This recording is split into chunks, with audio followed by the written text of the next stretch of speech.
हाँ ओ मोरे बोला को के तो बोल भाई कितना बोला वो भाई 13-14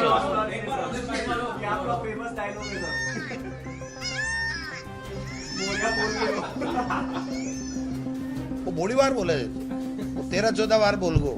मेरे को तो ये लग रहा है, जो मैं पूरी तरह के आश्वस्त हूँ कि किरोड़ी लाल मीणा जो कह देता है वो थूक के नहीं चाटता है, इसलिए वो पक्का इस्तीफा देगा और वापिस भी नहीं लेगा। ये मैं जितना जानता हूँ, फिर वो उनकी मर्जी है, उनकी पार्टी की मर्जी है, मैं उस झगड़े में क्यों पढ़ूं।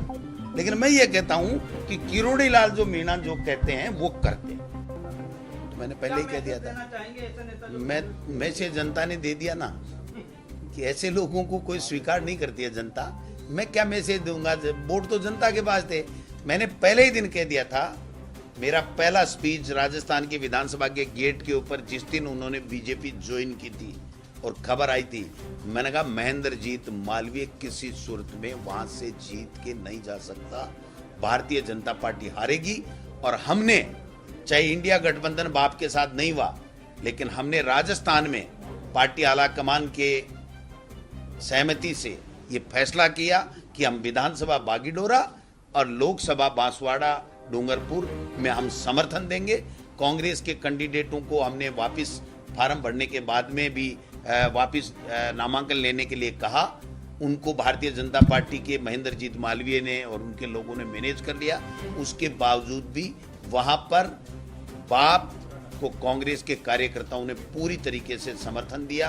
कांग्रेस की मानसिकता वाले कांग्रेस के लोगों ने वोट दिए और वहां पर भारतीय जनता पार्टी को 0-0 आ रहा है, वो हार रही है। बागीडोरा के उपचुनाव में भी आप आगे हैं। हाँ, जीतेंगे भाई। हम तो कार्यकर्ताओं की नब्ज जानते हैं। हम लोग पहले ही आप देखिए, हम 17 लोकसभा क्षेत्रों में रंधावा साहब, मैं और जूली साहब सब लोग हम गए थे।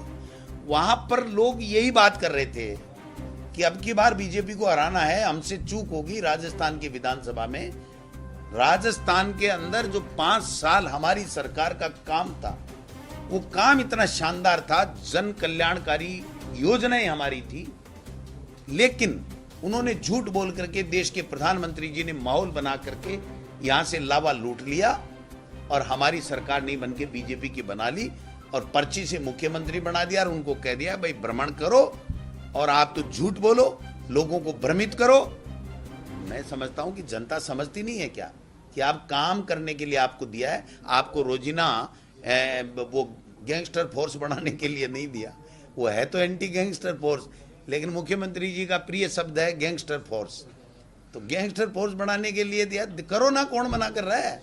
जो अपराधी हैं उनको जेलों में डालो। लेकिन आप केवल इसी बात से अब भी कांग्रेस को कोस कोस करके आप वोट लेना चाहते हो, ये चलने वाला नहीं। अब तो आपकी सरकार है, आपको बताना पड़ेगा कि हम कांग्रेस से ये बेहतर कर रहे हैं। जब ये चीज आप दोगे और जनता को महसूस होगा कि हाँ हमारे लिए ये ठीक कर रहे हैं, तब वोट देंगे लोग।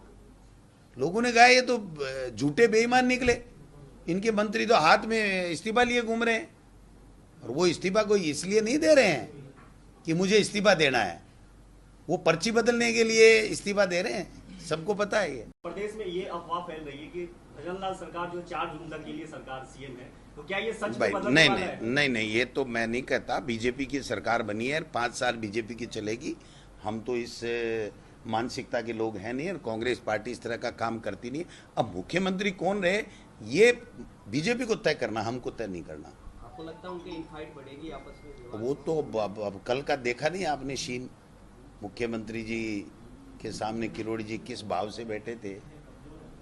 तो अब वो देखें, उनके ऊपर हम क्या टिप्पणी करें, बताओ। सर, किरोड़ी लाल जी ने कहा था कि 7 सीट हमारे जिम्मे है, प्रधानमंत्री ने दी है, इसमें से एक भी सीट यदि बीजेपी हारती है तो मैं इस्तीफा दे दूंगा। तो आपको क्या लगता है कि आगे क्या होने वाला है? मेरे को क्या लगता है, वो तो किरोड़ी जी को लगना चाहिए या भजनलाल जी को लगना चाहिए या बीजेपी को लगना चाहिए।